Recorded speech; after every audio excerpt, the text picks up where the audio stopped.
Hello, everyone, and welcome to another edition of Climate Tracker Caribbean's Community Hangout. I'm very excited to have you all here. My name is Dizzanne Billy, and I'm part of the Climate Tracker Caribbean team, one that's growing and we hope is impacting journalists and media professionals and civil society across the region. And this is something we're really excited about. Part of this growth process is that each month we host webinars that we call our community hangouts, just like this one. And what we aim to do is encourage discussion and knowledge sharing, most importantly, about climate change and climate justice issues that are critical specifically to the Caribbean, because we know there are issues that we're facing that, aren't being addressed on the outside. So we want to be able to build the capacity of our public and our media to understand these issues as it relates to the Caribbean. So we're all here today to hang out and discuss this topic of water scarcity, climate, and the Caribbean region. So with me today, I have two amazing women who I am very proud to know. And we'll be hearing brief presentations from each of our speakers about their insights on what's going on around the situation of water scarcity in the Caribbean. So first, I am very happy to introduce Dr. Sharda Mahabir. Dr. Sharda Mahabir is coming to the front soon. She holds a PhD in environmental biology from the University of the West Indies, St. Augustine. As a part-time lecturer at the Department of Life Sciences, UWI St. Augustine, Dr. Sharda Mahabir also imparts expertise in pollution monitoring and assessment to students, while also serving as a national coordinator for the Global Environmental Facility Small Grants Program, and she supports NGOs across the country in doing this. She has also played a very key role in the first ever ecological assessment of rivers across Trinidad and Tobago, revealing human activities as the primary source of contaminants. Notably, in 2015, she initiated the Adopt a River program, which fosters collaboration among various stakeholders to enhance river conditions. So I'm very happy to pass the mic to Sharda Mahabir, who will share with us a little bit about water scarcity, what it means for the Caribbean, and the communities that are taking up the fight in Trinidad and Tobago and the Caribbean. So Dr. Sharda Mahabir, the floor is all yours. Thank you very much, Dizzanne, and good morning, everyone. First of all, let me say thank you for this opportunity to present again. This is one of my passions. Water has always been one of my passions. So in the interest of time, I want to go straight into PowerPoint, but I'm going to take off my video in case anyone has any internet issues, right?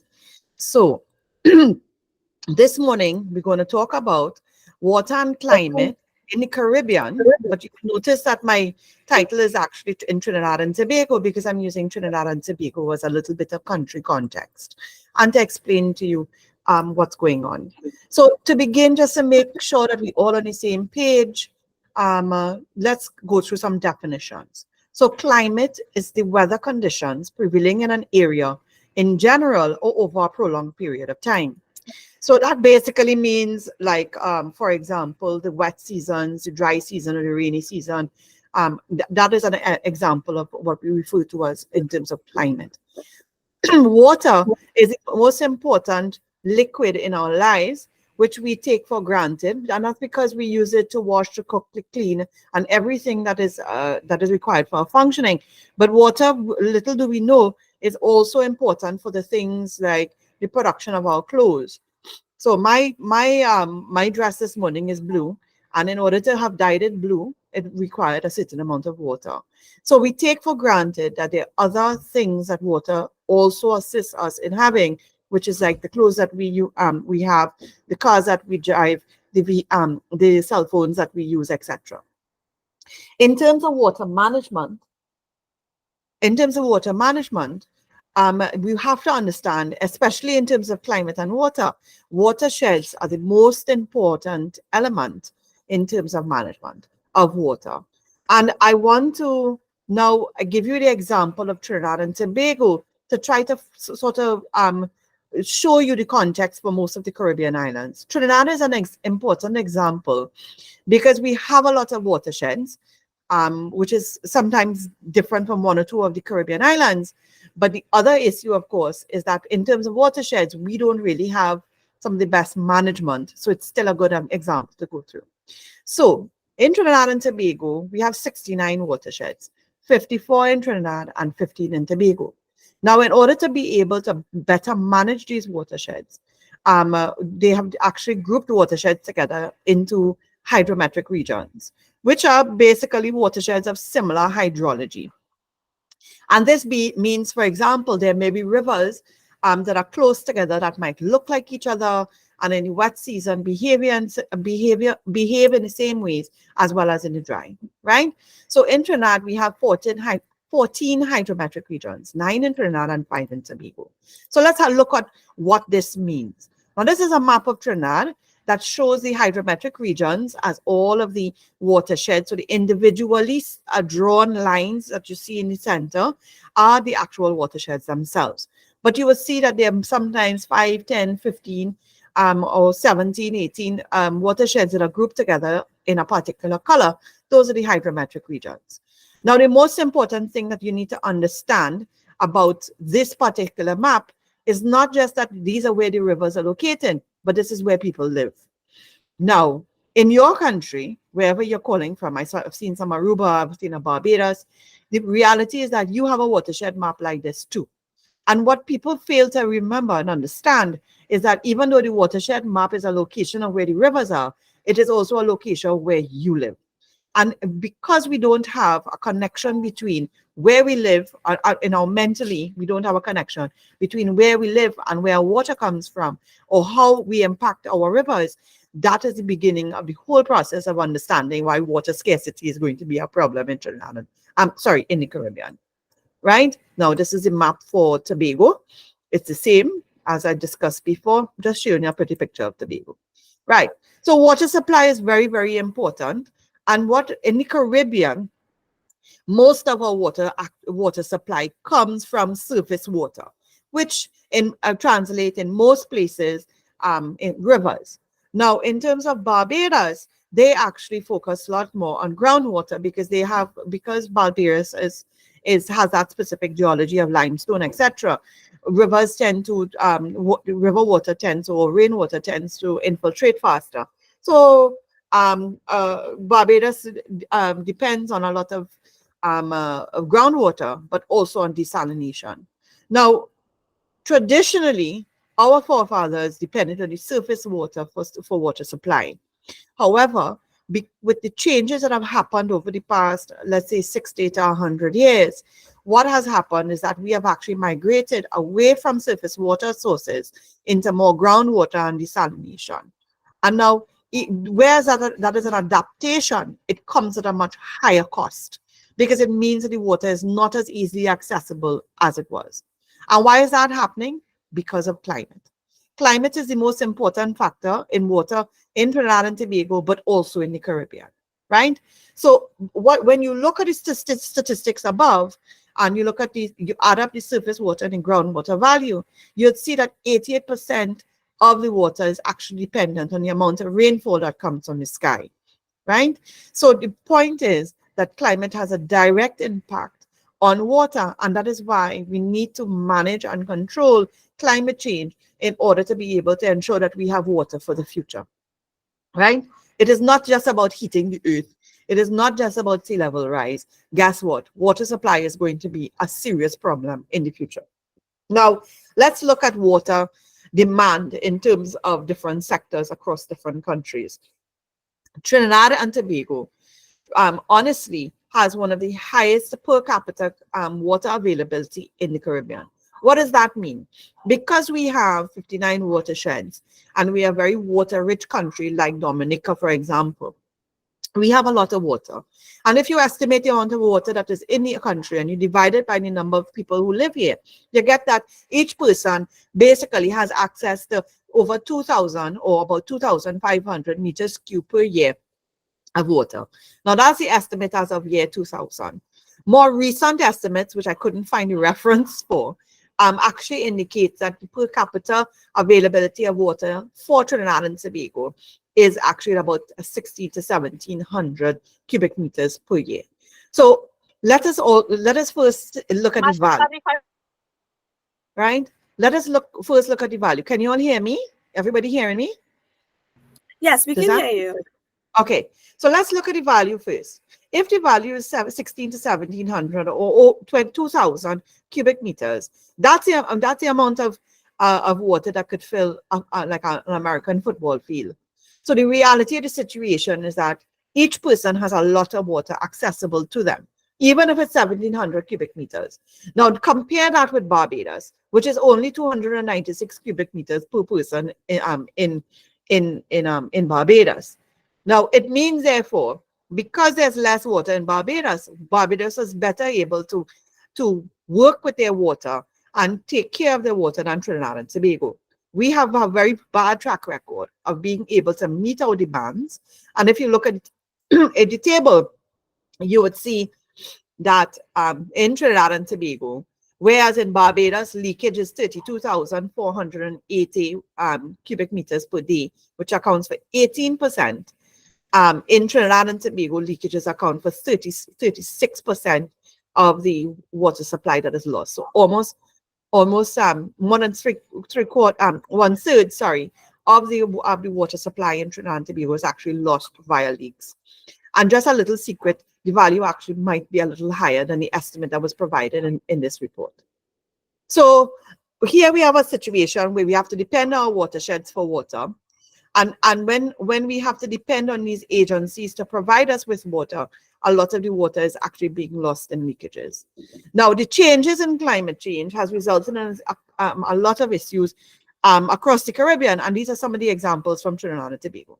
So in the wet season, what we are seeing is more rainfall or more intense rainfall events. This basically means that we have like 1 in 100 storms, which is basically a storm that we thought would have been rare, as in come every 100 years, but now it's more regular, right? And it has caused a lot of damage. So you've got agricultural fields affected, homes are affected, vehicles are affected, people's properties are actually at risk. In the dry season, of course, because most of the water has fallen in the wet season and is not widely distributed because of climate change, what happens is that there's no water in the taps. You have to ration water, so the water authority has to ration water, and because of it, children can't go to school, people can't go to work, and people have to ration water and use water how we did long ago, which is we have to store water in barrels. We have to hope that water comes in a standpipe where we could wash clothes, etc. Now, I want to put a little context into what climate change how climate change has impacted us. So long ago, when I was growing up, and much of you all are at least 10 years younger than I am, when I was growing up, I remember that when it rained, it would rain for days during the dry season. And the sky would be this one consistent gray cloud that would rain and drizzle and rain again for days. And you wouldn't see the sun. Sometimes you wouldn't see the sun for days. What has happened over the last 20, 30 years, 40 years, is that that pattern of rainfall has changed. So what we used to get, the rainfall we used to get, let's say in 5 days, long ago, we are now getting in 1 to 2 hours now. So all of a sudden, it'll be in the wet season. Now we are characterizing a lot of hot weather still. We're still getting sunny, hot weather during the wet season. But then you would have a movement of a storm that would come in. The storm would last a couple of hours. There would be flash flooding, and the water basically comes down. So the problem with that, and specifically with climate change, is that when it rained years ago, decades ago, when it rained, and it rained consistently for days, that allowed the water to trickle into form rivers very slowly. It allowed the water to percolate into groundwater, so you had groundwater recharge. But now, with this climate change, when that water comes down with that intensity, there's not enough time for the level of percolation that we need for groundwater recharge. But more importantly, the volume of water that is running on the surface is very high. So the rivers actually become overfilled, and you end up with flooding. So I hope everybody understands the new trend that has happened. Climate change has contracted the time in which that we are that time at which rainfall falls, right? Now here's another clincher. If it is that 88%, as in the case of Trinidad and Tobago, 88% of the water supply comes from rainfall via, whether it be surface water or via groundwater recharge. 88% of our supply comes from rainfall. When we have a 2-hour rainfall event and a large volume of water comes down, but it rushes out to sea, what actually transpires is our water supply goes out to sea, right? And hence the reason that we now have to depend on desalination, because our rivers come back to a low level of water, because the groundwater recharge is required to sort of make the river volumes a little higher, did not happen. So I hope everybody's understanding what I'm trying to explain. But basically, climate change has changed the way in which the water that we need to survive is coming to us. And it is also complicated by another issue. And that is, for example, how our infrastructure is really is laid in terms of water supply. But before I get to that point, I want to give you another example. This is the Maracas watershed, Marval watershed. Sorry, Maracas watershed. Sorry, I put the wrong label at the top. It's actually the Maracas watershed in Trinidad and Tobago.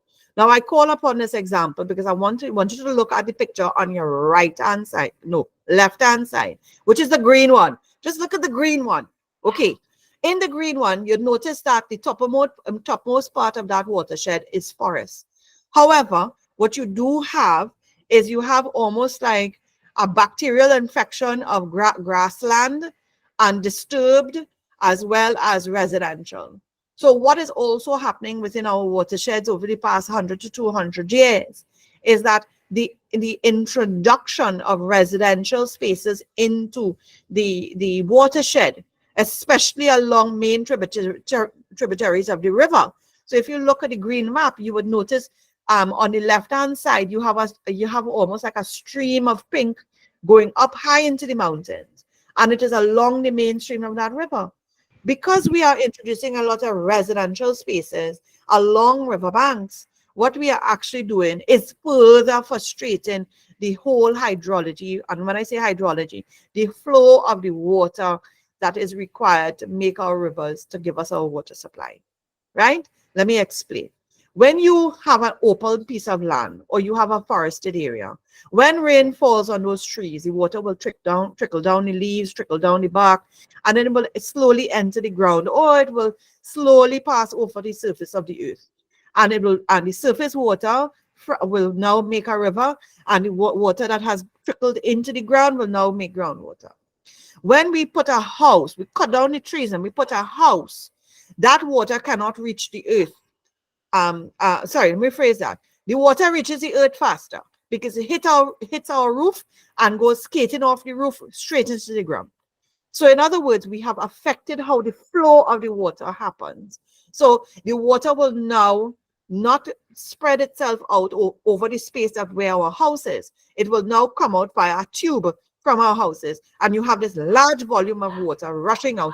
And that is part of what we are seeing now in terms of excessive flooding, what we are seeing in terms of rivers that have lost their banks via erosion because of the level of volume. I bring this up because too many times we are looking for houses. You know, y'all are young people, you're getting married, you know, you want to settle down, everybody wants to go and make better for their lives.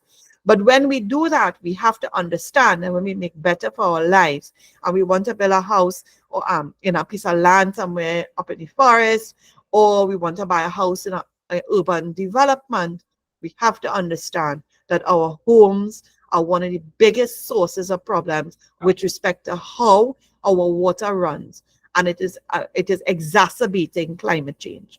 So we have a responsibility at the household level to do certain things, conserve water in our household levels in order to help safeguard our rivers. Because if we don't safeguard our rivers, we don't have any water supply, right? Let's look at global and Caribbean climate change predictions. So for the Caribbean, The predictions, of course, we know because climate trackers have been repeating this over and over. Global warming, water warming for the Caribbean is between 1.5 to 2 degrees, and this will also increase in global air temperatures projected to affect the region in the following ways. We're going to see an increased evaporation loss. So agriculture is going to be harder to do unless you're always watering the plants. You're going to see decreased precipitation, so a continuation of a trend of rainfall decline observed in some parts of the region already. So in other words, we're going to see further loss of rainfall. We're going to see reduced length of the rainy season, reduced length of the dry season, increased frequency of heavy rains and flooding events and damage, disaster events from heavy flooding, increased erosion and contamination of coastal areas, right? Now, that basically, in terms of stress of water availability, the Caribbean is expected to have a 20% deficit in water supply in the future by 2080 to 2099, right? What does that mean? Well, I don't know how many of you all are from Trinidad, but in 2010, we had a drought, right? And during that drought, we had a 10% deficit where how does that 10% deficit translate to the people on the ground? Well, there were people who did not have water for at least a month, okay? They were surviving off 1 or 2 tanks of water for an entire month, which means that people had to be creative in terms of how to use the bathroom and the toilet. In other words, you could only flush a toilet maybe once every day or once every 2 days. Washing wares became a different thing. People started buying styrofoam plates like mad because they couldn't wash wares. And taking showers became a very, very new job because now you had to figure out how to bathe with less than a gallon of water. What does this water stress mean? It means that climate change affects the function and operation of existing water infrastructure, including hydropower, structured flood deficiencies, drainage and irrigation systems, as well as water management practices.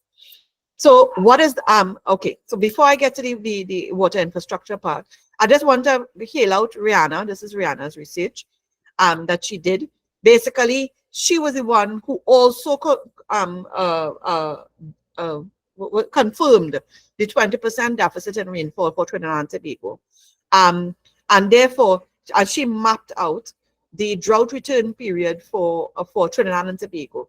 And basically, the drought return period is how long will it take for us to recover from a drought, right? Where for example, when we say a drought, we're going to say in the example of the map there that we have lost 40% of our rainfall, right?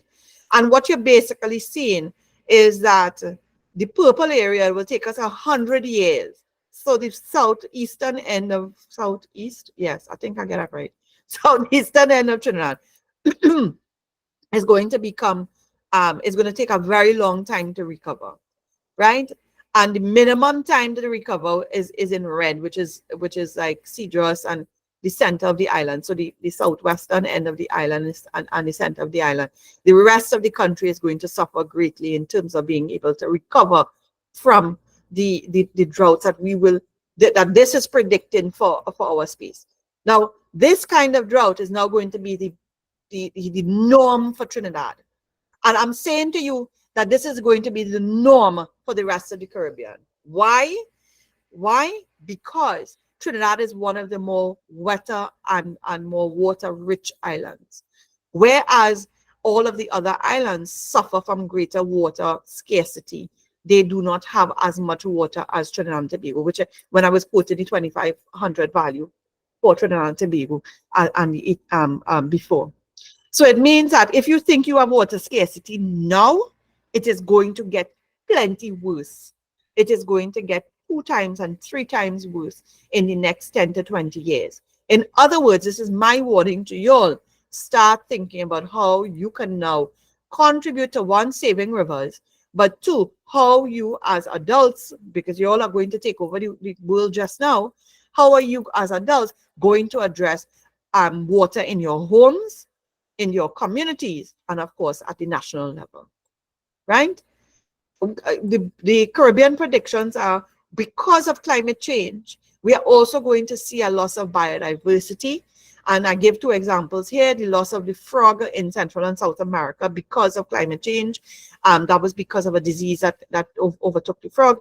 And of course, the more relevant example for us is the Caribbean coral reefs, which we have seen declining year after year, not just in Trinidad, but in the rest of the region.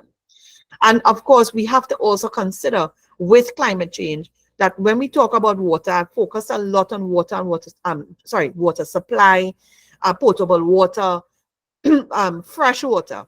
But we also have to remember that we have coastal water as well.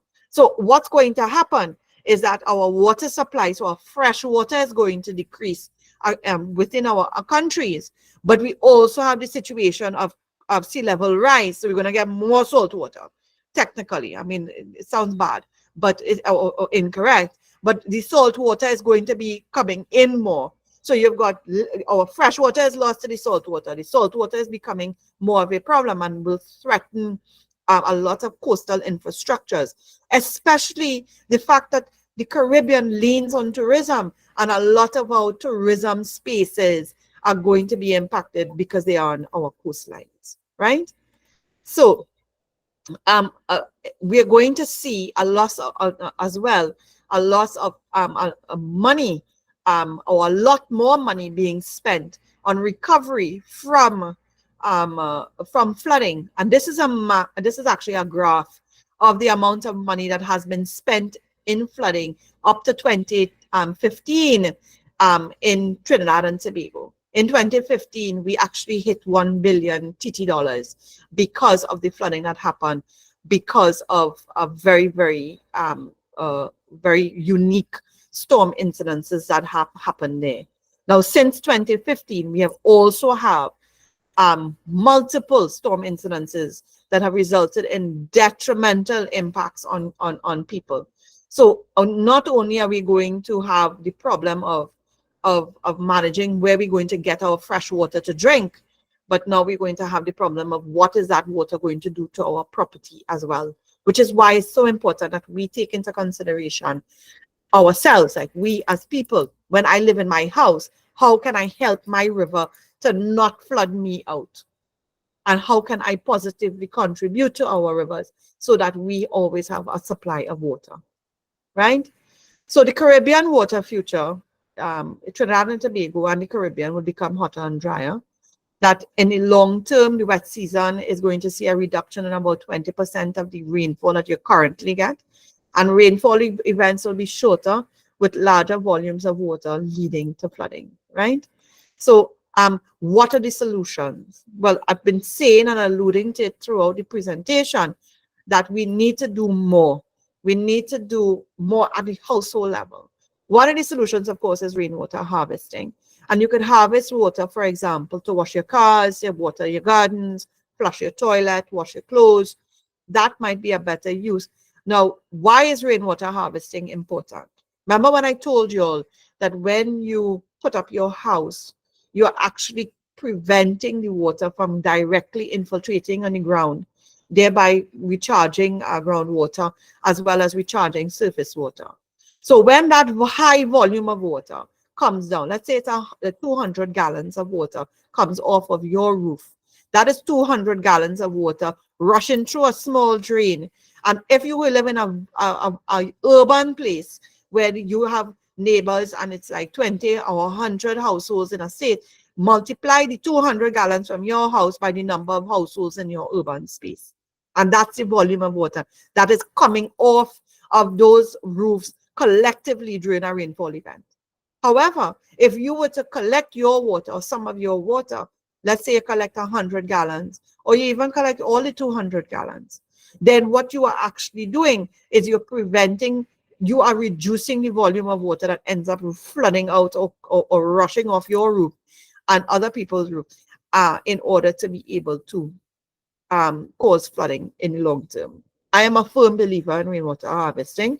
I currently have a rainwater harvester at home that I use to water all my plants, if I could ever keep them alive. The problem is not the rainwater I have, the source of the fact that I have water anymore. The problem is I don't water it often enough. So anyway, Another solution that you can look at your household level is wastewater reuse.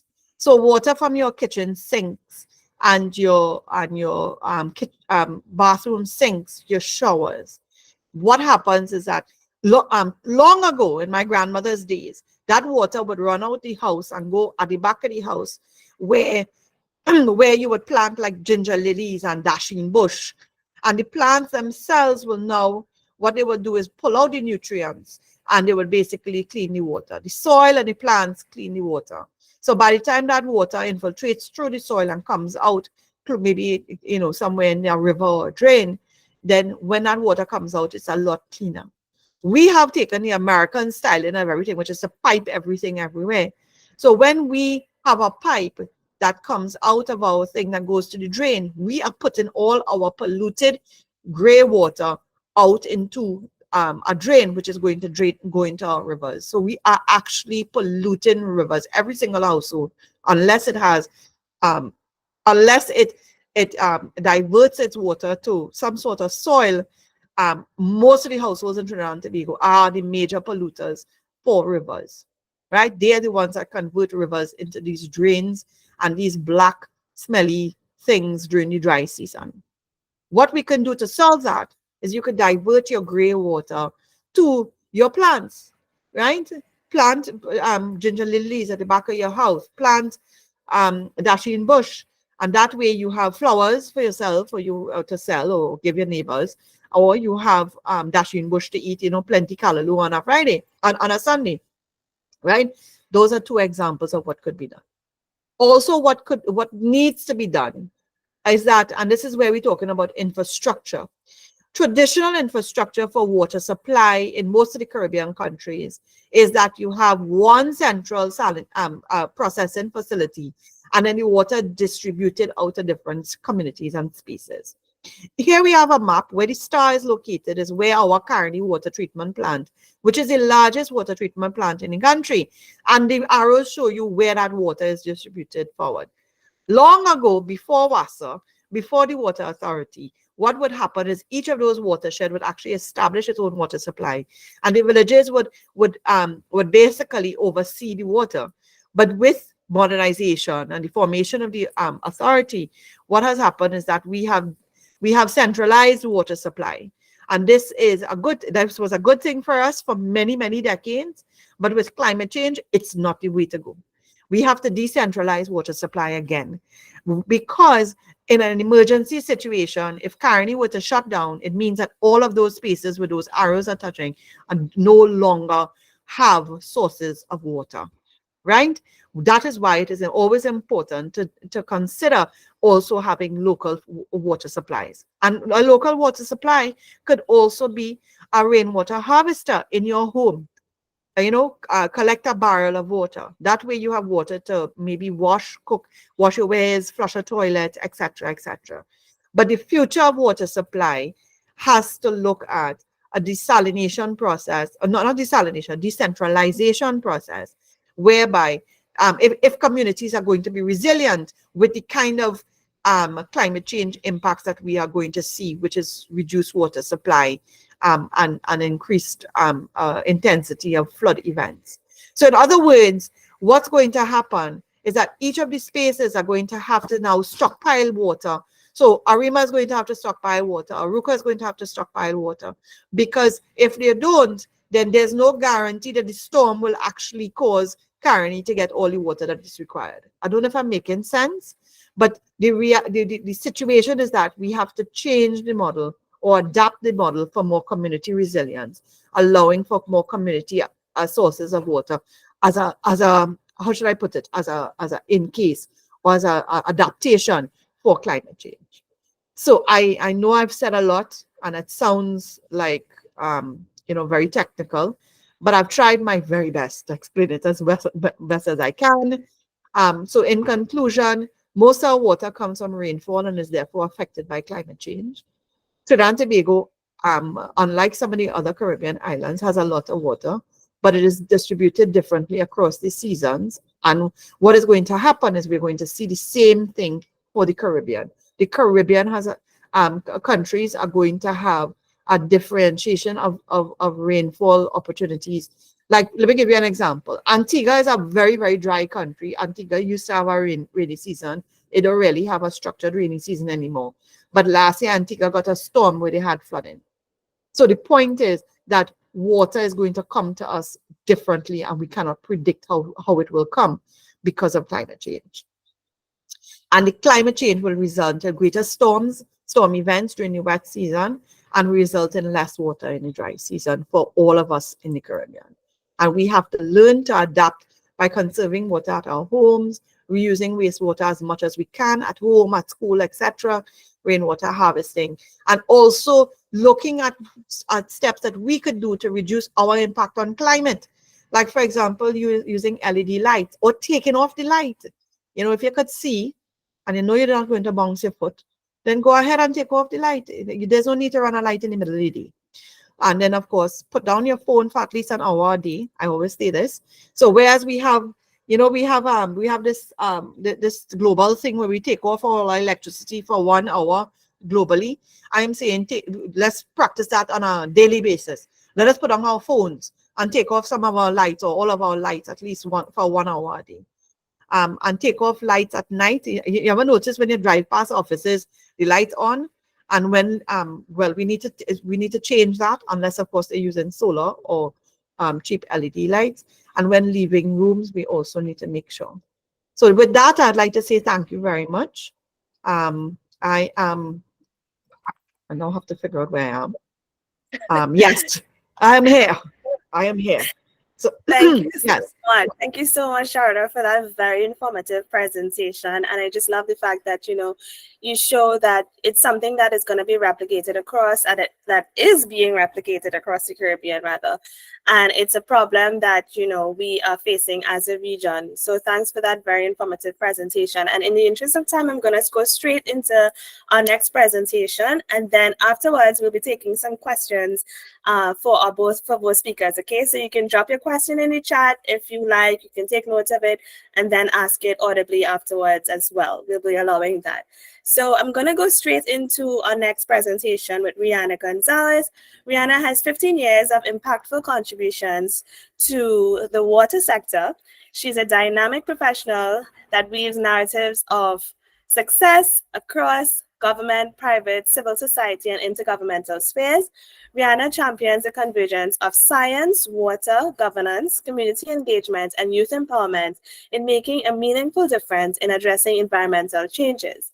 In Trinidad, Rianna has led the revision of the National IWRM, which stands for Integrated Water Resources Management Policy 2002, and she initiated the Community Flood Early Warning System real-time data and notification portal. On the global stage, Rianna empowered young water climate activists and entrepreneurs to gain access to finance through the Youth for Water and Climate program, and has led the development of tools and programs such as the Water Academy for Youth to support professional development of emerging water leaders. So I'm really happy to pass the floor over to Rianna. Let's hear from you. Thank you so much, Dizzanne. That was a mouthful, and 15 years experience makes me feel really, really old. But thank you so much for having me here. I am going to jump straight into the presentation, and hopefully you all can see it. And let's see, share screen. Okay, can you see my slides? Yes, we can. Perfect, full screen? Yeah. Okay, great. Yes, so a few of my slides may actually overlap with some of what Sharda was saying, so I'll go through those very quickly.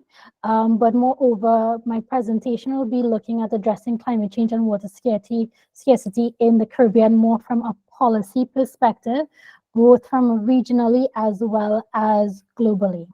So as Sharda's presentation did say, water is a finite resource, but it is in growing demand. As population increases, as our need for energy increases, the need for water increases, and this causes a problem. Now, when we look at water in the water management sphere, we look at it from different components. These 4 components are usually availability, quantity, quality, and accessibility. So quantity, it means how much water there is naturally occurring. Quality, the quality of that water. Availability, how much is available for us to actually use. And then accessibility, how is it that we access this water that we have available. Sharda also went through the Caribbean SIDS and highlighted some countries with their different water experiences. I also like to highlight that even though we're all Caribbean SIDS, we all have different perspectives and different environments when it comes to water and the different challenges we face. For instance, as Sharda mentioned before, Antigua and Barbuda and Barbados in particular are one of the most water scarce countries in the region, especially when it comes to the dry season, mainly because the dependence on desalination as well as groundwater. And as climate change comes in, you see a decrease in rain, as well as the saltwater intrusion, especially via coastal islands.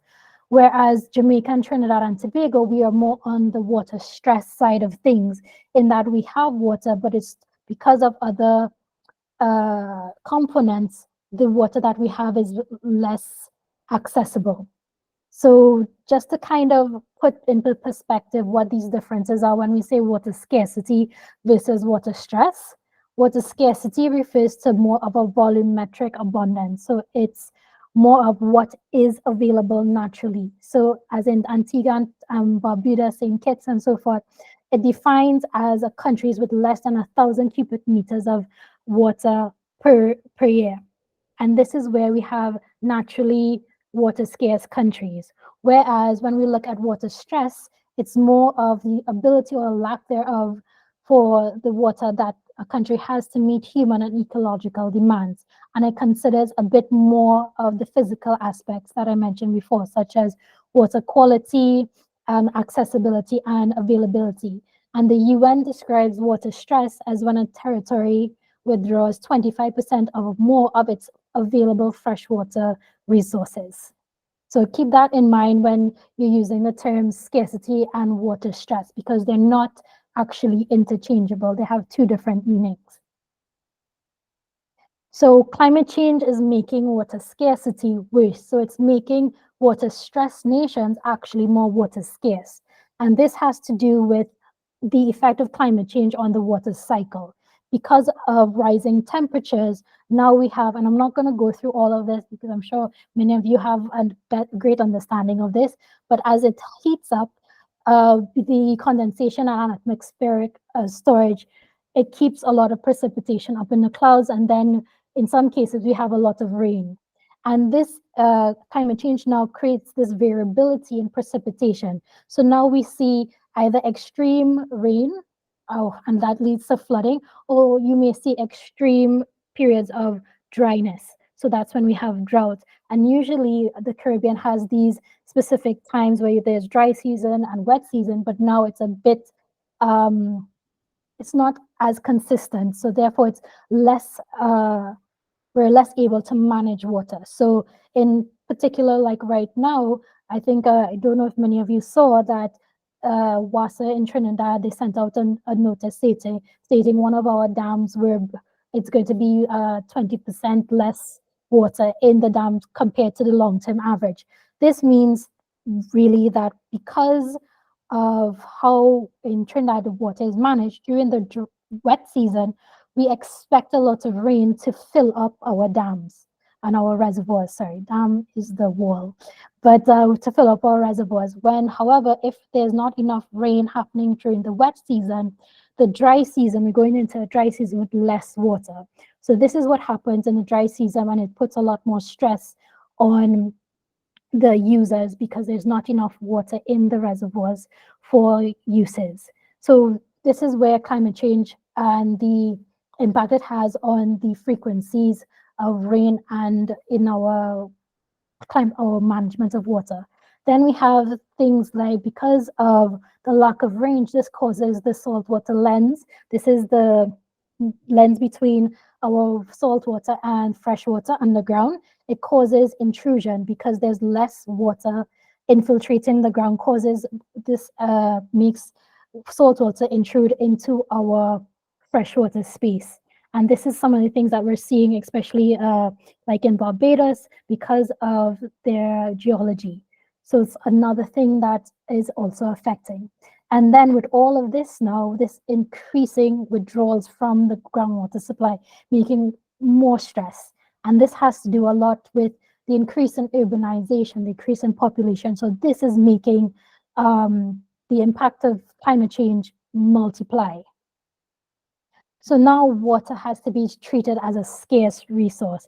Before we used to, oh, there's a lot of water everywhere. But now, because of climate, because of population, urbanization, and all water demands, it's now scarce.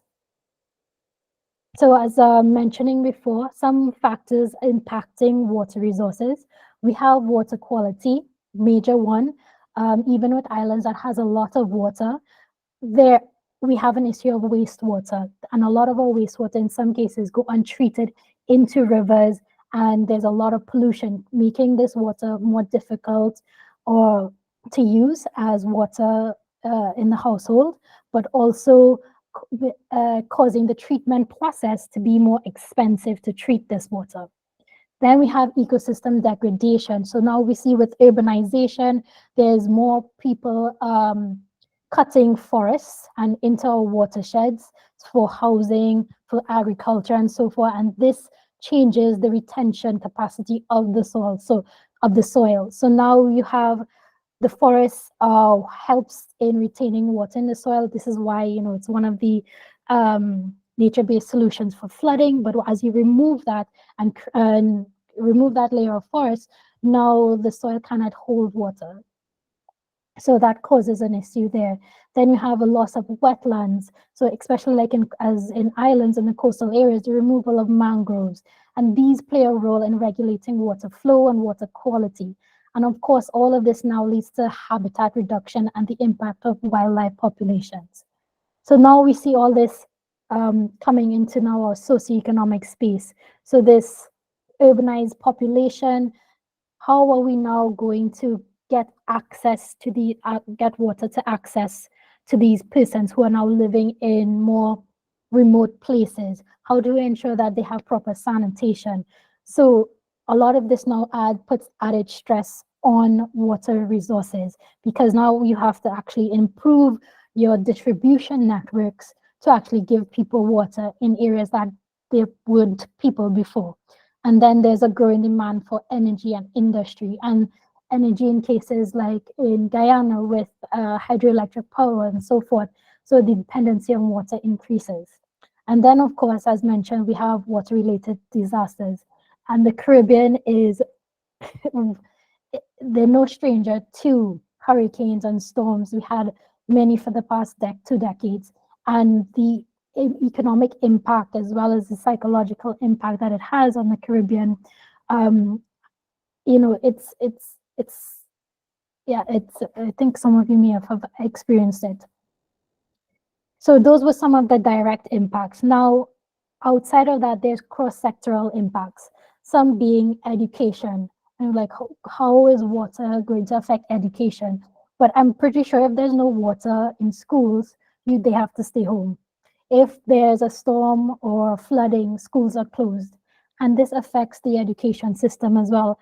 I know there is the global example of young girls who have to go and walk for water because they don't have running water in their houses. So they have to go to the nearest rivers. And even though it's not as prevalent in the Caribbean, there are areas in which you may have to go get a bucket and go to a river and wash clothes and do this. And this can impact the education system of young people as well. Then, of course, we have health, and we all know what went on with COVID. And because of the access to water, because the main solution for COVID was wash your hands. And some people did not have access to water. That simple thing helped perpetrate that COVID across. And then, of course, during extreme events, there's the high possibility of other waterborne diseases. There's cholera, leptospirosis, all these different gastrointestinal issues. And these are the side effects of limited water supply. Then we have, of course, agriculture, which is one of the most used areas of water for irrigation. And how does drought impact on crop yields? And this now affects the economics of countries that are high in production in agriculture.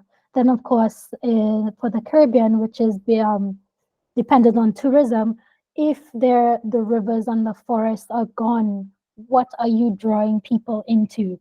The water consumption in resorts. How do you manage that and have persons don't take like hour-long showers in hotels? And then on top of it, the coastal erosion due to sea level rise. If there are no more beaches because of coastal erosion, what are people coming to the Caribbean for? So these are some of the impacts that climate change can have to our water sector.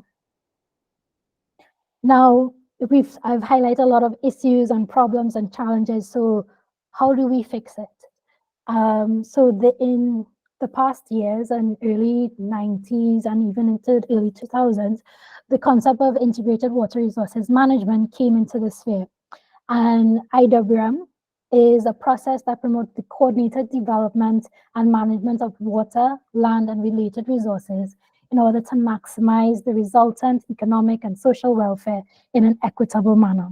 So that's a mouthful. Basically, it means that it's a process that works together with the different custodians of water and users of water to ensure that all resources, not just water, but all related resources are managed properly to ensure that there's water for the generation now, as well as the future, and keeping into consideration that ecosystems are also a user of water. So now IWM is a paradigm shift, because traditionally management of water has been more of a silo approach, focused, and it's at the government level, with mainly the objective has been to give people water, and has never really looked at the social or environmental interests. It has been very much focused on the technical area and on infrastructure, and it never really focused on the hydrological system in which water is part of. So IWM now takes into consideration water at a basin scale. Sharda highlighted the watershed maps. So now management of water is done by watersheds. So this could bring into the interlinkages between natural and human systems. IWM promotes a coordinated governance system. So it's cross-sectoral and multi-level. So the persons who are responsible for water may also have to interact with the persons responsible for finance, but also with health, who is connected to maybe local government. So all these people should talk and interact all the time when it comes to water. The objective will not only be to supply water, but also to ensure that the economy, ecology, and social equity achieves balance. So this entire process-oriented approach is to strengthen governance systems. So it's not, IWM is not a project. So it's not something that starts now and has an end. It's a cycle that is continually evolving. It's iterative, so it keeps changing. So it's never an end. It's something that keeps going. And one of the main things about IWM, it is a participatory approach. It's not just governance with the government. It has to do with people, young people, NGOs, private sector, and so forth. And this is what IWM means to do. So some of the key elements of IWM, as I mentioned, it's called looking at the water governance structures. And this is like the enabling environment, which refers to policies and legislation that create the rules of the game. And as Dizzanne mentioned, I was part of the team leading the revision of the IWM policy in Trinidad and Tobago. Now, the interesting thing about that process was the first IWM policy was in the early 2000s, and we finished the revision in 2019. The policy only got approved in 2022. So it shows that even though there is a push for improved policies, sometimes even at the government level, there's also bureaucratic procedures that take time. So one of the things that you have to understand is that the enabling environment is always time consuming. So this is why in IWM, it doesn't mean that you have to start with a policy. You can look at other parts before you move forward, such as stakeholder involvement. You could look at the institutions and participation, where you get to promote IWM, look at smaller projects to get other stakeholders involved and support IWM implementation. I put a link to a case study that GWB had on the utility reform in Jamaica. I won't go too much into that because of time, but also you can look at adaptive management practices. And this is something that is a bit more operational, because this looks at how do you improve tools to create better decisions. And this is very important in terms of how do you prove that there is an issue with your water management system. You need science to help create these decisions. So you need to create tools for water quality, to create monitoring systems. And this is important to also share this information. And when we go further on the presentation, we go into sharing.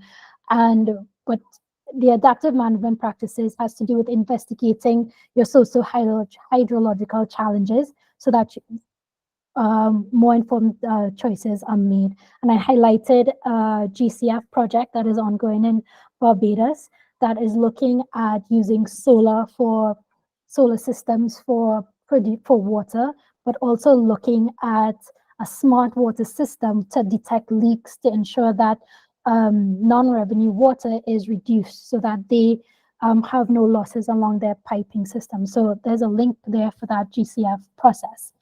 And then we have financing instruments, and financing is one of the big thorns in the Caribbean when it comes to implementing water projects. And it has to be with who is going to pay for this? Whose responsibility is this? And I don't have a link to this, but there was a project that happened in Trinidad and Tobago, community flooding early warning system.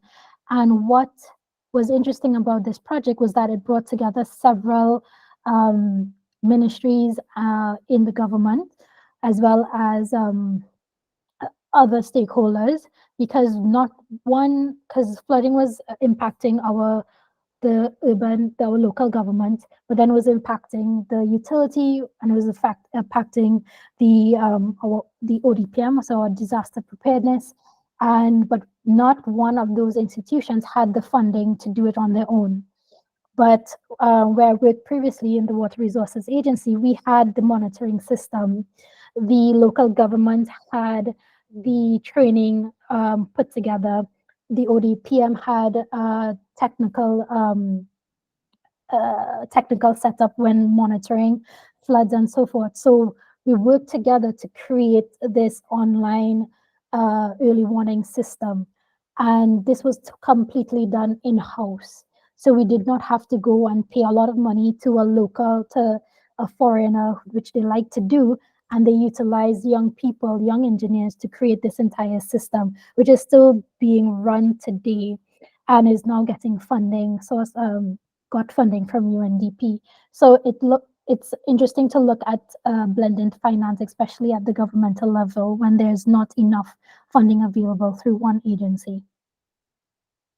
But then you say, okay, if IWM is so amazing, why are we still having water problems if this has been in the sphere for so long? Now, the problem is, and I put it into 4 different areas here, the scientific difficulty.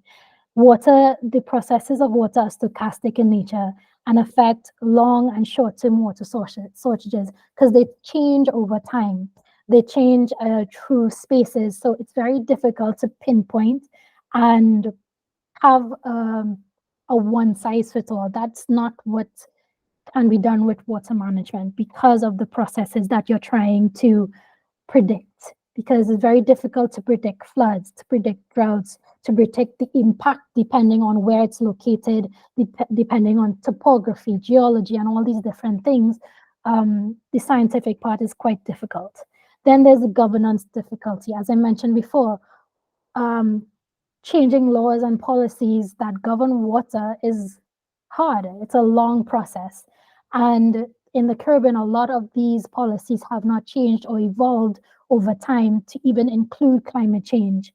And sometimes the issues are on shared sources. So like in spaces like Guyana and bigger spaces where their water sources is not just for them, there are conflicts.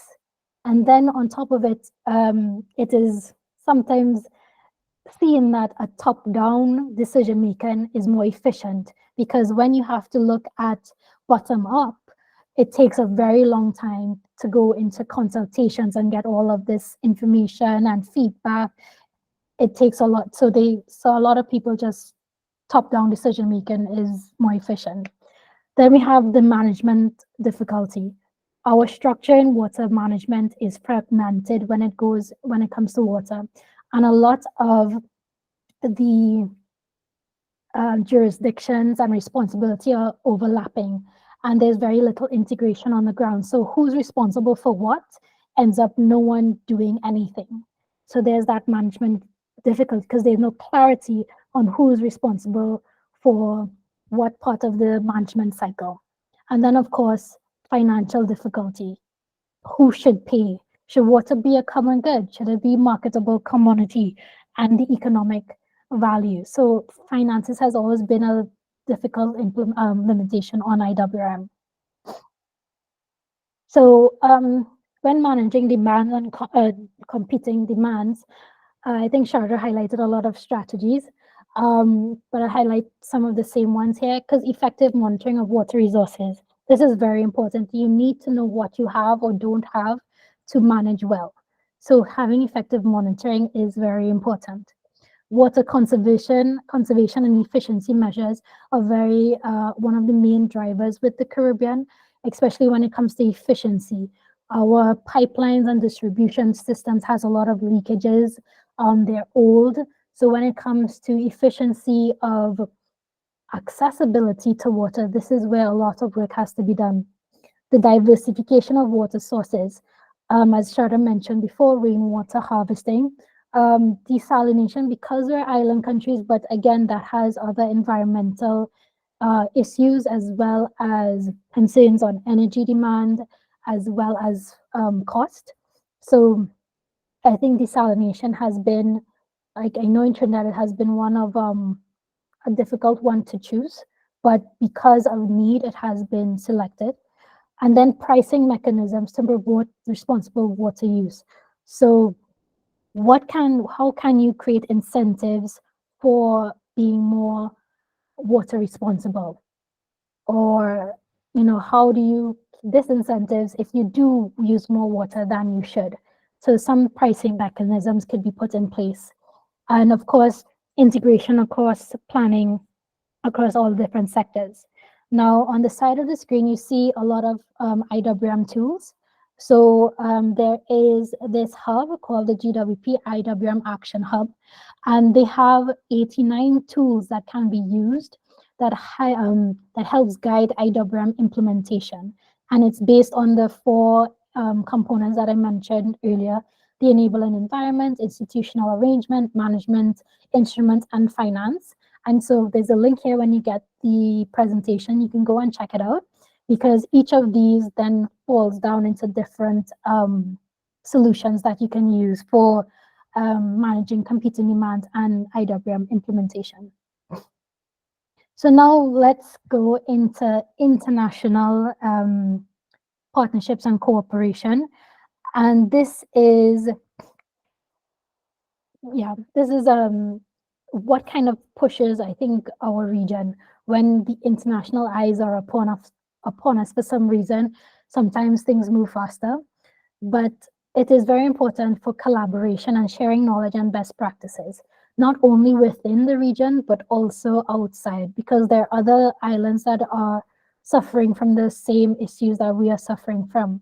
The African islands, as well as the Pacific SIDS, we have a lot to learn from them. So this is a space for collaboration. Of course, building capacity in water. There has been collaboration, like for, I think it's the Caribbean Regional Fund for Wastewater Management Crew has been doing a lot of the capacity building and funding for Caribbean islands when it comes to water management. And there's some other organizations within the Caribbean that also do some work on partnerships and work internationally as well. Now, on the international sphere, there are several governing frameworks when it comes to environmental management.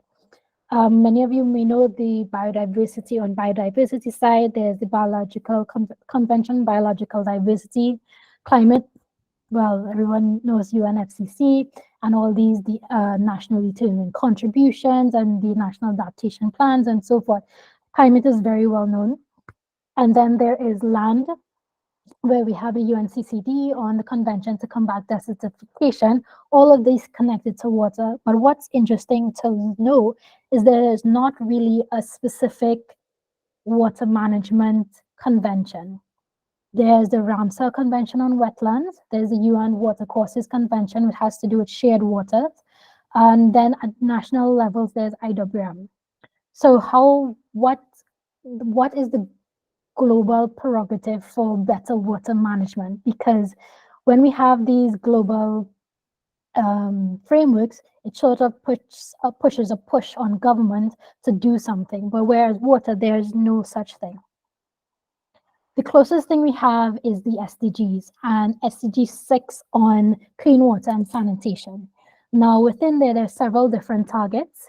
The target on 6.5 is on the implementation of IWRM. And then there's also an interesting one, that indicator within target 6.4, which has to do increase water use efficiency in freshwater, which also has a sub indicator, which the level of water stress, freshwater withdrawals as a proportion of available freshwater resources. So it's kind of, and all of these are actually monitored. So you could actually go on the UN goals site and find where we are when it comes to these targets. So I've actually pulled out the regional status for 6.5.1. So we're obviously in Latin America and the Caribbean. So you can see here in the sub-region under the Caribbean, we had our 6.5.1 score, which is the degree of IWM implementation, at 37. So in 2017, there was a survey, the IWM implementation survey, that is done every 3 years, and all countries who have signed on to the SDGs have to complete this survey.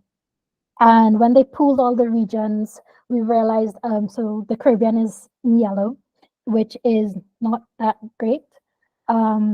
However, it was interesting, they did another survey in 2020, and the degree of implementation moved up 2 points, which is, at least there's some movement forward, but it shows that there's some degree of improvement in water management. So then we have opportunities for collaboration. As I mentioned before, we have capacity building. So like the Caribbean, the Caribbean Institute for Meteorology, CIMH, they have a lot of training programs for persons who are working in water, for students and so forth, and they do a lot of workshop on climate resilience. When it comes to projects, you can look at the 5 Cs. They do a lot of partnerships with university and research institutions for conducting studies on climate and climate monitoring.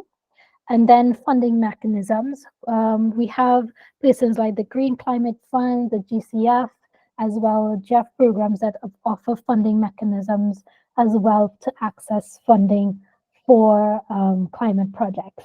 So, and these include things like infrastructure, upgrade disaster risk, and so forth. All right, so we're coming close to the end. Hopefully, I'm not sure how time is going. I haven't been keeping track. But some of the key points is that climate change is making water scarcity worse. The importance of IWM implementation, and there's an interconnectedness between water scarcity and the various sectors with which water is dependent upon. And then there's also a lot of opportunities for international cooperation and partnerships.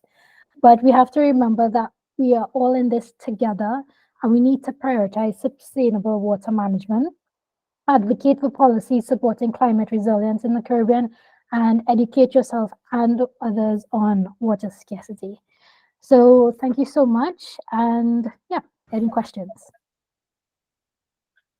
I'm happy to say that we have quite a lot of questions. So thank you so much, Rianna, for that very informative presentation as well.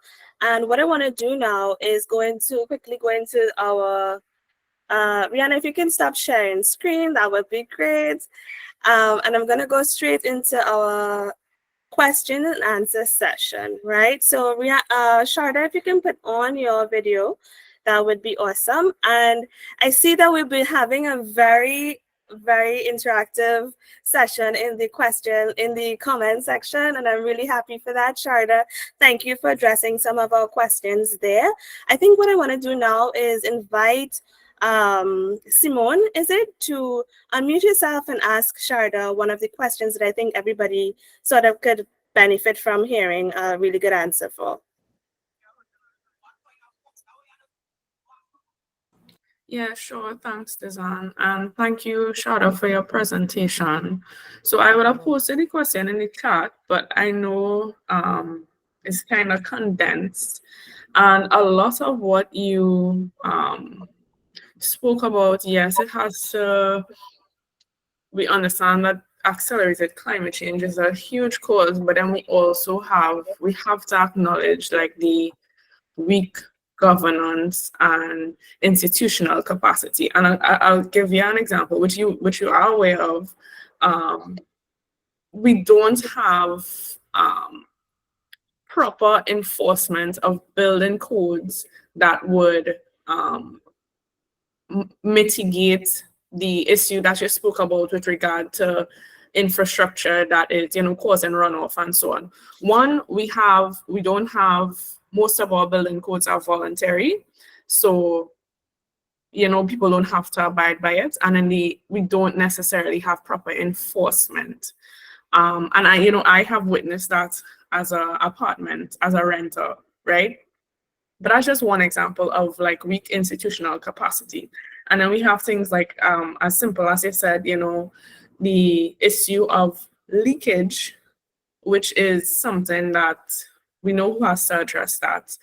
And it seems as though, on the side of the government, whoever may be sitting in the government and the seat of power at the point in time, there is not that impetus. And I mean, Trinidad and Tobago, we have the resource curse, but I do feel that communities, the way that people themselves in their individual capacities react to water scarcity and but more so maybe the conservation of water, and I saw people talking about the behavior and the attitudes.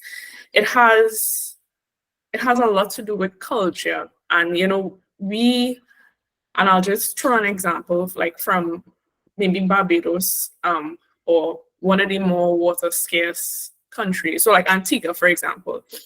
I don't know, but I would assume that the behavior or even just the attitude may be more leaning towards investment in water conservation because of certain institutional frameworks and governance frameworks that were implemented, because there is an understanding at that level that we have an inherent water scarcity problem. And so, I mean, anecdotally, we know that we are in the dry season restrictions right now, but people, they're talking about using their hose, they're doing these things, and it's not, it seems like it's an individual thing, and it seems like, people just don't care. But I feel like this problem is all around. It takes everybody, and people cannot, we are very relational beings, and we can't just act without the influence of what we see around us. And I think that the state and the business community, they're not doing what they're supposed to do. So, all in all to say, like, what are your thoughts? I know what you are doing is very important, and I would tend to agree, like, that is, the paradigm shift that we need. But, just in terms of like mainstreaming that attitude towards water conservation, and what do you think that we could learn from other Caribbean countries to kind of get at the community level empowerment to arrest these issues and hold who needs to be held accountable, and do what we can do with our capacity as it is, and do what we can do to build our capacity right now. Okay. All right. So Sharda, I just want to ask you to please keep the response as yeah, brief yeah, as possible. yes. Let me just say that Simona, kind of disagree with you. The policing is not the issue, because at the end of the day, police work within a specific time frame, and it is up to the community members in the space that see something wrong going on to report it. And that is where the policing actually starts. You have to call somebody to go and get it done. Understand me? People don't have, I'm not telepathic that I could know somebody polluting somewhere. Point is that not enough is being done at the community level. And I still stick with the belief that the ownership is at the community level, is each individual person. How water ends up, the state of these rivers is everybody's fault. And that is what the education should be. Now, the Adopt a River program has done a lot of education. And during the program, we did a lot of pre and post surveys in communities, and we have actually been able to raise people's awareness and change the perception with respect to rivers, but it has to be a continuous engagement in order to get people to keep a behavior change. It's one thing to change behavior, is the next thing to keep it. And I gave the example in the chat about me exercising, and I start for 2 months, and then I stop, and then I go, shucks, I should do exercise because I'm getting old, so I should go back again. So the point is the behavior has to continue. And the only way that we could continue the behavior is if we have community support and buy-in, and we have the right leadership, not management, leadership in our community spaces, right? I'm going to give you an example. Cashew Gardens is one of the few communities that does recycling because they have a strong leader. And Lena has explained to the community why it is important to recycle. And for the past 7 years, they have been doing it consistently and contributing to the first ever country's recycling program run by a community without government support. And they are also the first circular economy in organic waste in the country. It is about communities. It's about people. People have to stop talking and start doing. Right? And Rianna gave you examples. I gave you examples. If you see somebody doing something wrong, you report it. You go and talk to them about it. We need to stop with this kind of thing about, if I see something, I must shut up. I once read a saying that said that the society that you want to live in is based on how much you want to speak out on. And if you don't speak out, then you're going to have to live with the idiots who run this country. And that is why, again, I'm continuing to say it is your responsibility. And the Adopt a River program empowers communities by giving them the education that they need to understand why water is important. But more importantly, even before you get to even after you get the education, it's still your responsibility. And that is what needs to be done. Everybody needs to take responsibility for their own place and their own thing.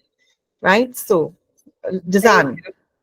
Thank you, Sharda, and thank you, Simone, for your question as well. I think it was a very nuanced topic, so thank you for bringing that up.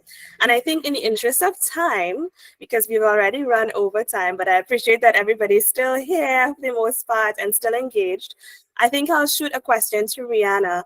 And Rianna, the question is with regards to media, right? And in the Caribbean specifically, the media landscape, what message would you advise, what message or advice, I should say, would you give to individuals and communities, but also media specifically in the Caribbean who want to contribute to the efforts to combat water scarcity and want to tell the stories of water scarcity in the Caribbean? That's quite interesting because I think it might be different for one for people and one for media, because with the media, their responsibility is to share stories, and to share the stories of what is actually going on the ground is very important, and to comfort from a personal level, but to keep sharing that story and not just wait for when there's an incident to report the story, but you need to capitalize on incidences and like issues of flooding and whatnot, because I would say one and another thing too is for the media to also be educated in sharing the right message, because some cases they just say whatever they think it is and it's not actually that. And I think that's one. And then for people, I think it's very important for them to know where their water comes from, because a lot of times it's really, you turn on the pipe, you get water. So you're very much detached from what is connected to water. And I think that's a very good message. I think I remember Sesame Street when I was younger, and there was this one with the fish or something, and the boy was doing it, brushing his teeth, and he had his water opening, and then it was draining all the water from a pond with a fish.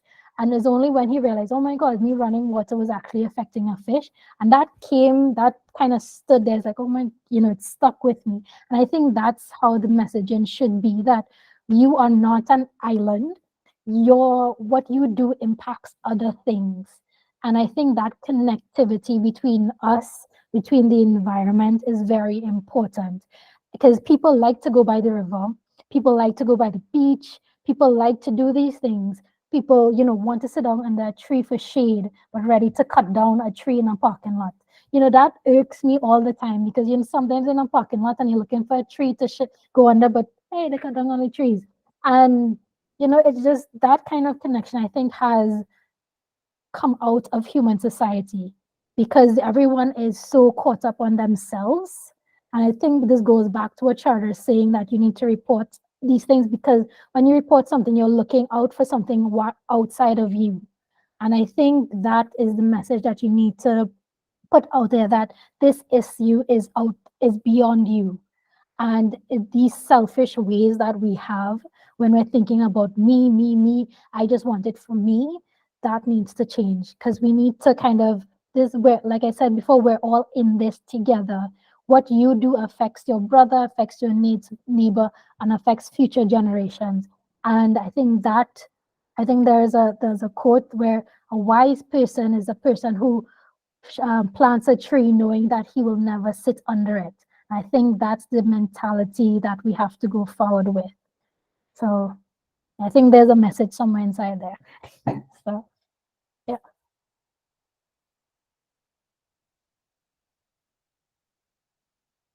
Okay, that's it from me. I don't know if Dizzanne is stuck. I feel Dizzanne is stuck. Dizzanne is frozen. Yeah. But so it was a really good presentation, Sharda, as always. Very good talking. Darling, On this I think we have a question. We have Kish Williams. You have a question you want to ask? Whilst we wait on Dizzanne to get unstuck. Hello, good morning. Morning. Hi, I'm from GIZ, Grenada. Right. Yeah, and I'm very happy that we can have this type of conversation, to bring awareness of climate change, how it affects the water, so we can bring about change. Well, I put my question in the comments section. It was mainly about rainwater harvesting legislation. And I would like if one of the speakers can maybe expound on, rainwater harvesting legislation, if there's any ongoing, stuff to bring it about. And also, if you can just provide me maybe with some contacts from different countries that are introducing rainwater harvesting legislation.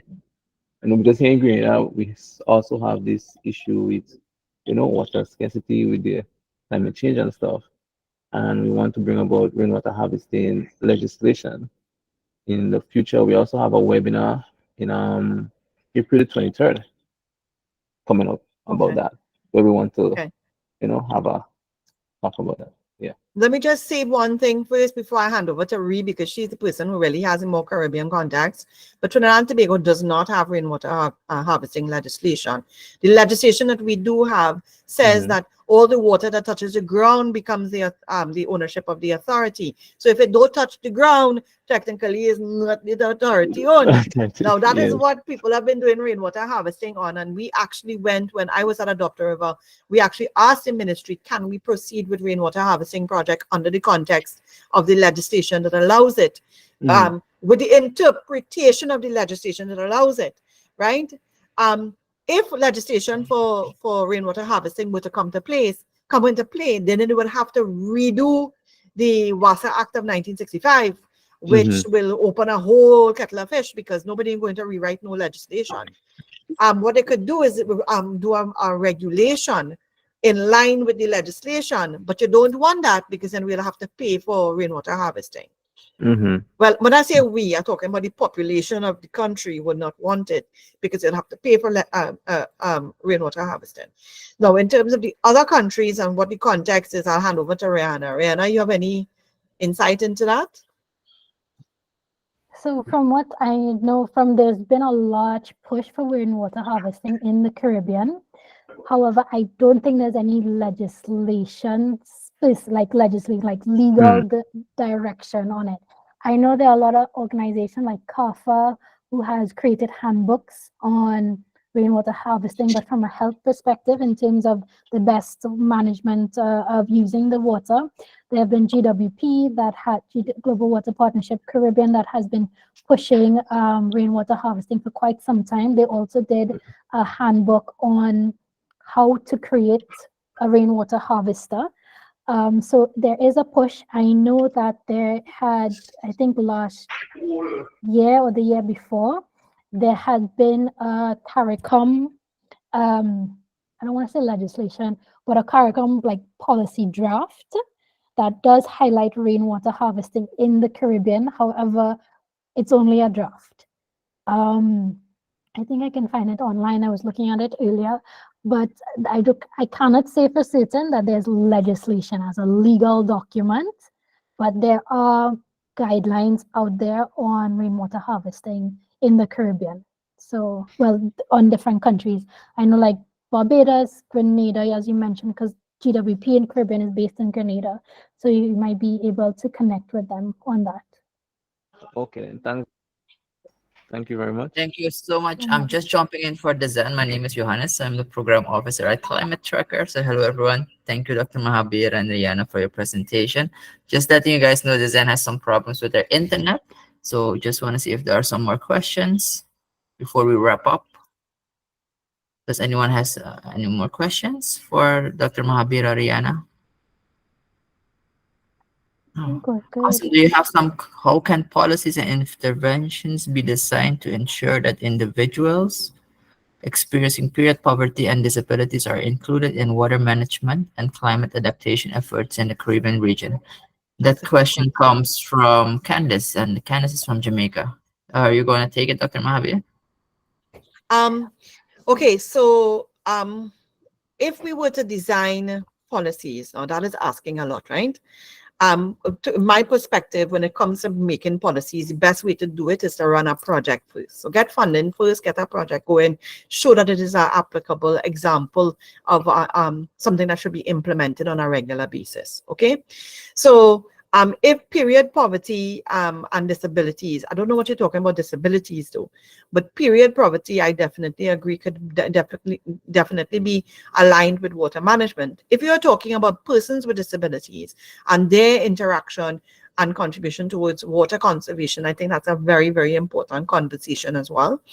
Jeff SGP, so the facility I work with, we are actually supporting rainwater harvesting as well as water conservation for persons with disabilities as a means of greater resilience for those persons to also so we're teaching them to also do climate smart agriculture. Right. Okay. So you're talking about persons with disabilities, right? So persons with disabilities, we are now training them to do climate smart agriculture using hydroponics and aquaponics, which is all part of the water management and climate adaptation for agriculture in the Caribbean. So yes, we can get to the policies and interventions, but we need more projects that prove that persons with disabilities can do climate smart agriculture in a sustainable way. We need more projects to prove that period poverty is really part of the whole water management process, and how do we address that for girls who suffer from it. So I'm saying it has to be a phased approach, and you have to start with the projects first, small projects, bigger projects, more sustainable projects, and then you can go into policies and later on, right? So hope that answers your question, Candice. And Yes. Rianna, if you want to add anything else. No, it's like I agree with you and everything, because like I mentioned before, policies is a long process, and and to ensure that persons with disabilities in particular are included in the policy process, they have to be included in the consultations towards the policy in itself. Because if there's not a champion for persons with disabilities in a policy process, it won't be in a policy. When it comes to, as you mentioned, projects, we gave previously when I was in GWP, we gave funding for young people in the Philippines, and they created a project which focused on persons with disabilities when it comes to disaster and disaster management, and how to deal with persons with disabilities when disaster happens. So persons who are blind, persons who have disabilities in walking and so forth. And this project then led into some policy changes within the country. So as you mentioned, a project can be a catalyst towards policy changes. So yeah, I would agree. And unfortunately, though, I may have to log off very soon. So yeah. So much, Rianna. Thank you so much. Oh, David is back. Can, Yes. can you guys hear me? Yes, Candice. Okay, just quickly.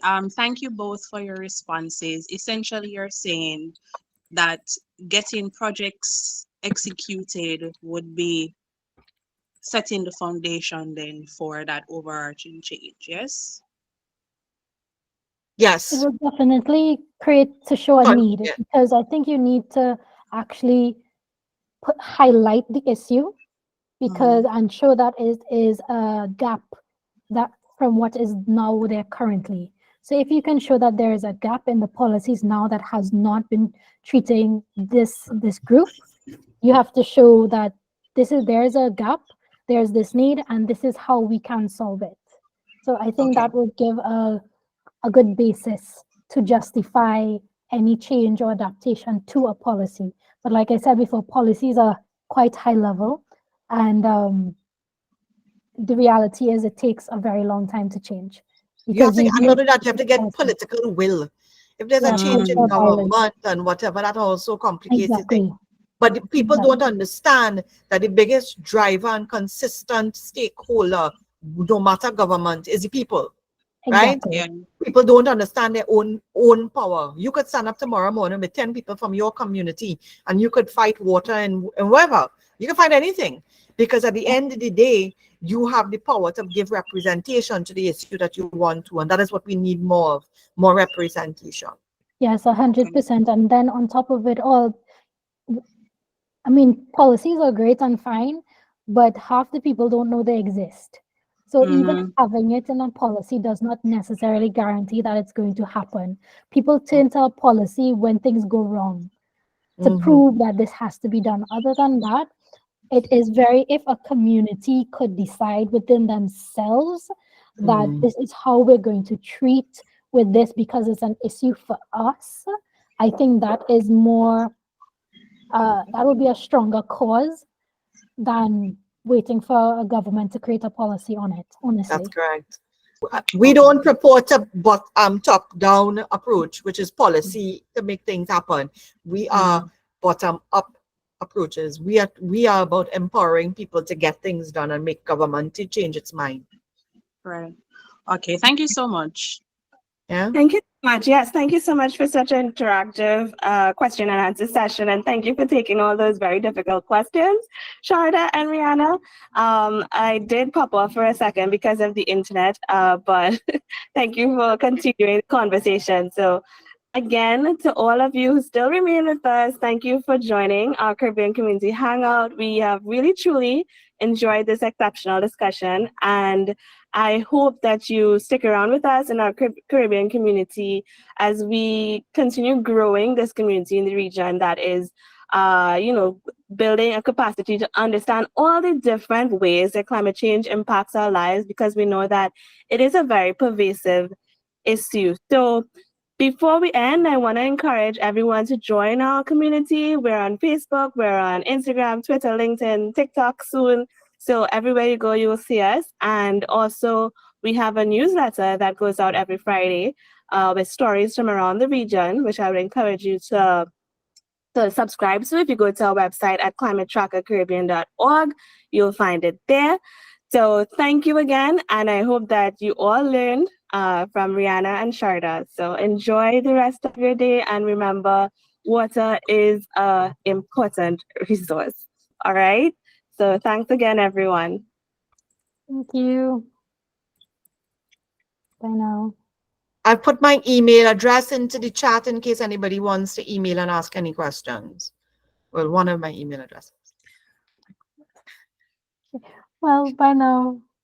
Bye-bye. Take care.